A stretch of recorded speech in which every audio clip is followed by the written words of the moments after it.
Hej. Har du lyst til at være med i en bog, hvor du kan lave dit eget eventyr?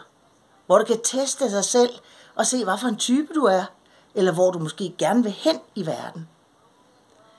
Så har jeg en bog til dig. Den hedder H.C. Andersens Prinsesser, og den er for kloge kvinder og sjove mænd.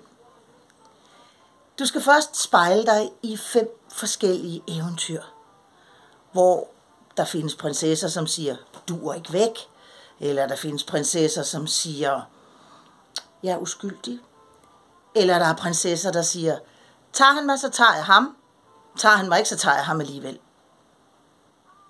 Og så skal du høre noget om H.C. Andersens kærester, både kvinder og mænd. Det er fine folk. Men han har nogle andre kvinder i sit liv. Sin mor, sin mormor, sin moster og sin søster. Og de er prostituerede.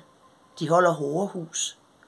Så blandt alle de forskellige prinsesser skal du til sidst i bogen teste dig selv og finde ud af, hvem du er af dem alle sammen. Hvor du gerne vil hen. Ja, det er H.C. Andersens Prinsesser, og jeg hedder Benedikte Riis.